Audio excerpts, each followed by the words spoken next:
Hi ಎಲ್ಲರಿಗೂ welcome back to my channel. ಚಿಕ್ಕಮಂಗ್ಳೂರಿಂದ ಬಂದಮೇಲೆ ನಮ್ಮ ಅಕ್ಕ ಒಂದು ಟೆಂಪಲ್ಗೆ ಹೋಗ್ಬೇಕಂತ ಅಂದ್ಕೊಂಡಿದ್ಲು. ಸೊ ಆ ಟೆಂಪಲ್ ಇರೋದು ಮಂಡ್ಯ ಜಿಲ್ಲೆಯಲ್ಲಿ. ಸೊ ಹೊರಡೋಣ ಅಂತ ಎಲ್ಲರೂ ರೆಡಿಯಾಗಿ ಹೊರಡ್ತಾ ಇದ್ವಿ. ಇಲ್ಲೆಲ್ಲೂ ತಿಂಡಿ ಮಾಡೋದು ಬೇಡ, ಮಂಡ್ಯ ರೀಚ್ ಆದಮೇಲೆ ತಿಂಡಿ ಮಾಡೋಣ ಅಂತ ಮಂಡ್ಯದಲ್ಲಿರೋ ಒಂದು ಹೋಟೆಲ್ಗೆ ಹೋಗಿ ತಿಂಡಿ ಮಾಡಿ, ನಾನು ರಾಕಿ ಇರೋ ಕಾರಣ ನಾನು ಹೋಟೆಲ್ ಒಳಗಡೆ ಹೋಗಲಿಲ್ಲ, ನಾನು ಕಾರಲ್ಲೇ ತಿಂಡಿ ಮಾಡಿಕೊಂಡೆ. ಅವ್ರು ಹೋಗಿ ತಿಂಡಿ ಮಾಡ್ಕೊಂಡು ಬಂದರು.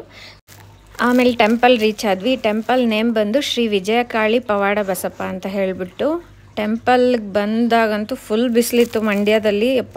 ತಡ್ಕೊಳಕ್ಕಾಗಿಲ್ಲ. ಅಲ್ಲಿ ಟೋಕನ್ ತೊಗೊಳ್ಬೇಕಾಗಿತ್ತು. ಟೋಕನ್ ತೊಗೊಂಡು ಆಲ್ರೆಡಿ ನಾವು ಹೋಗೋಷ್ಟರಲ್ಲೇ ನಮ್ಮದೇ 100 ಜನದ ಮೇಲಿದ್ರು. ಅದು 100ನೇ ಟೋಕನ್ ಏನೋ ನಮ್ಮದಾಗಿತ್ತು.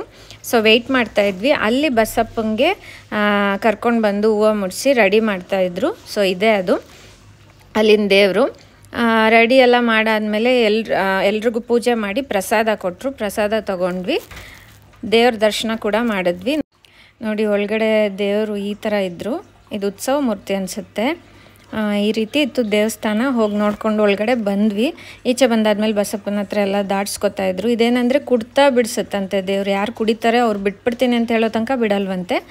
ಸೊ ಆಮೇಲೆ ಕಲ್ಲಂಗಡಿ ಹಣ್ಣು ತಿಂದ್ವಿ. ತುಂಬ ಬಿಸಿಲಿತ್ತು, ಹೊಟ್ಟೆ ಕೂಡ ಹಶ್ವಾಗ್ತಿತ್ತು. 4 ಗಂಟೆ ಆಗೋಗಿತ್ತು ನಾವು ಈಚೆ ಬರೋಷ್ಟರಲ್ಲಿ. ಆಮೇಲೆ ಒಂದು ಹೋಟೆಲ್ಗೆ ಹೋದ್ವಿ. ಹೋಟೆಲ್ಗೆ ಹೋಗಿ ಮತ್ತೆ ನಾನು ರಾಕಿನ ಹಿಡ್ಕೊಂಡು ಈಚೆ ಇದ್ದೆ. ನಮ್ಮ ಅಕ್ಕ ನಮ್ಮಮ್ಮ ಮಕ್ಕಳು ಎಲ್ಲ ಊಟ ಮಾಡಿಕೊಂಡು, ಮಕ್ಕಳು ಮತ್ತೆ ರಾಕಿನ ಹಿಡ್ಕೊಳಕ್ಕೆ ಈಚೆ ಬಂದರು. ಆಮೇಲೆ ನಾನು ಹೋಗಿ ಊಟ ಮಾಡಿ ಅಲ್ಲೇ ಕೆಳಗಡೆ ಒಂದು ಹಾಗೆ ಮುಂದೆ ಬರ್ತಾ ಒಂದು ಜಾಗ ಇತ್ತು. ಅಲ್ಲಿ ಏನಂದರೆ ಅಸ್ಥಿ ಬಿಡೋ ಜಾಗ ಅಂತೆ. ನಮ್ಮಮ್ಮ ಹೋಗಕ್ಕೆ ಬಿಡಲಿಲ್ಲ, ಸೊ ಹೋಗಿಲ್ಲ. ಅದಾದಮೇಲೆ ಹಂಗೆ ಹೈವೇಲಿ ಬಂದು ಫೋಟೋಸ್ ವೀಡಿಯೋಸ್ ತಕ್ಕೊಂಡ್ವಿ. ಆಮೇಲೆ ನಮ್ಮಮ್ಮ ಮನೆ ದೇವ್ರಿಗೆ ಹೋಗ್ಬಿಡೋಣ, ಇಷ್ಟು ದೂರ ಬಂದಿದ್ದೀವಿ ಅಂತ ಅಂದ್ಬಿಟ್ಟು ಅಲ್ಲಿಗೆ ಬಂದ್ವಿ. ಬಂದಾದಮೇಲೆ ಪಾಪ ಅವ್ರು ಬಂದು ನಮಗೆ ಪೂಜೆ ಮಾಡ್ಕೊಂಡು ಕೊಟ್ಟರು. ಪೂಜೆ ಎಲ್ಲ ಚೆನ್ನಾಗಾಯಿತು. ಅಲ್ಲೇ ಸ್ವಲ್ಪ ಹೊತ್ತು ಕೂತಿದ್ವಿ ನೆಮ್ಮದಿಯಾಗಿ. ಎಲ್ಲ ಮುಗಿಸ್ಕೊಂಡು ಇಲ್ಲಿಂದ ಇನ್ನೊಂದು ದೇವಸ್ಥಾನಕ್ಕೆ ಹೋದ್ವಿ. ಅಲ್ಲೂ ಪೂಜೆ ಮುಗಿಸ್ಕೊಂಡು ಸುಮಾರು ಒಂದು 7:30-8 ಗಂಟೆ ಆಗಿತ್ತು ಎಲ್ಲ ಮುಗಿಯೋ ಅಷ್ಟರಲ್ಲಿ.